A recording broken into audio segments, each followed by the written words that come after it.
نحمده ونصلي على رسوله الكريم اما بعد فاعوذ باللہ من الشیطان الرجیم بسم اللہ الرحمن الرحیم۔ اچھا، ایک اور چیز تھی کہ جیسے کچھ فیملیز ہیں کویت میں، ان کے بیوی بچے ادھر ہی ہوتے ہیں، تو جب ان کے بچے بڑے ہو جاتے ہیں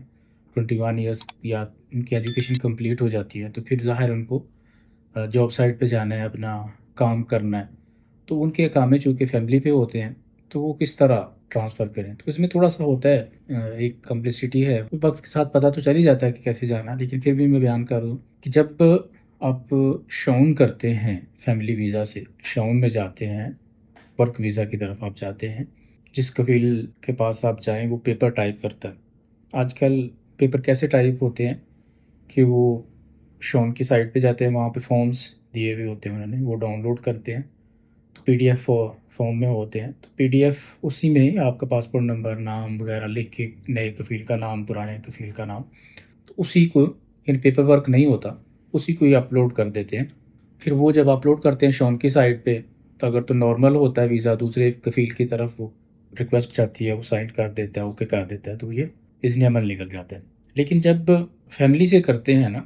تو جب وہ کفیل یا مندوب پیپر فل کر کے، ٹائپ کر کے اپلوڈ کرتا ہے نا، تو وہاں سے پھر وہ میسج آتا ہے کہ کفیل حضور لازم، جو کفیل ہے وہ ادھر شون میں دونوں کفیل آئیں، تو اب وہ ادھر جا کے سائن کرتے ہیں۔ اب کیا کرنا ہوتا ہے کہ وہ یا تو مندوب نئے پیپر ٹائپ کر کے دیتا ہے، وہ لے کے جانے پڑتے ہیں، یا پھر وہ جو کاپی آپ اپلوڈ کی ہوئی ہوتی ہے اسی کو نکال کے تو پھر وہ لے کے جاتے ہیں۔ تو جب ان کے پاس جاتے ہیں نا، وہ جو کاپی اپلوڈ ہوئی ہوئی ہوتی ہے نا، اس کے اوپر ایک بار کوڈ ہوتا ہے، وہ ان کو سیم بار کوڈ وہی چاہیے ہوتا ہے، تو وہ تو آپ پہلے ہی اپلوڈ کر چکے ہوتے ہیں، وہ سیم کا دوبارہ کیسے نکلے، تو اس لیے کہتے ہیں کہ آپ دوبارہ سے پیپر، تو اس سے بہتر ہے کہ جب بھی آپ فیملی سے شون ٹرانسفر کریں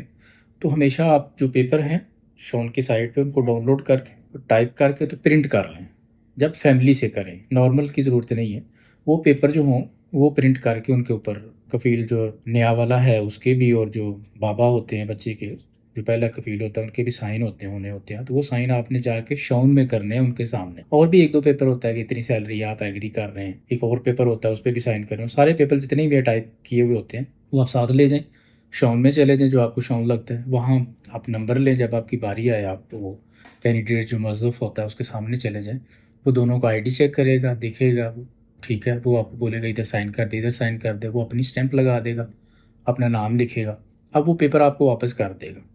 اب وہ کہے گا کہ اب یہ والے پیپر جو ہے نا ان کو سکین کر کے تو شون کی سائٹ پہ ڈالیں۔ اب اس کا طریقہ کار یہ ہے کہ اگر آپ کا مندوب کام کرتا ہے تو وہیں پہ آپ، بہتر یہی ہے، کیونکہ اگر آپ وہ پیپر واپس لے آئیں گے، رات کو آ کے کمپیوٹر کے اوپر سکین کر کے چڑھائیں گے، تو پھر وہ آپ کو ٹائم دیتا ہے کہ آپ کے پیپر ایکسیپٹ ہو گئے ہیں۔ جیسے کوئی ہمارا موظف فارغ ہوگا، وہ پیپر دیکھے گا، اس پہ سائن کرے گا، موافق کرے گا، تو پھر آپ شون کی فیس پے کریں اور آپ کا اذن عمل نکلے گا۔ تو اس سے بہتر ہے اس ویٹ کرنے کی بجائے آپ وہیں پہ ٹھہریں۔ اگر کفیل آن لائن وہ سبمٹ کرتا ہے تو وہ پیپر کو سکین کریں، آج کل ایپ سکین کی ہیں، وہ پیپر سکین کر کے تو اپلوڈ کر دیں۔ اگر نہیں آپ کا مندوب کرتا ہے تو وہیں سے آپ ان سب پیپر کو سکین کر کے مندوب کو سینڈ کر دیں۔ مندوب کیا کرے گا، وہ شون کی سائٹ پہ چڑھا دے گا۔ جب وہ مندوب بولے یا کفیل بولے کہ میں نے چڑھا دی ہیں، تو آپ ادھر شون میں ہی ہوں گے، وہ پیپر دوبارہ لے کے آپ اسی موظف کے پاس چلے جائیں جس نے آپ کا کام کیا، اس کو بولیں کہ یہ ہم نے آن لائن چڑھا دی ہیں۔ وہ کیا کرے گا، وہ پیپر دیکھ کے نمبر ڈالے گا، وہ دیکھے گا کہ آپ کے اپلوڈ ہو گئے ہیں، وہ اس کو موافق کر دے گا کہ میں نے چیک کر لیا، ٹھیک ہے۔ اب آپ جو شون کی فیس ہے وہ پے کریں، آپ کا اذن عمل نکل آئے گا۔ اذن عمل نکل آئے گا تو پھر ظاہر ہے اس کے بعد آپ جوازات جا کے تو اقامہ لگا سکتے ہیں۔ تو یہ ایک پروسیجر تھا، ایک پروسیس تھا جو فیملی ویزا سے شون ویزا کرتے ہیں۔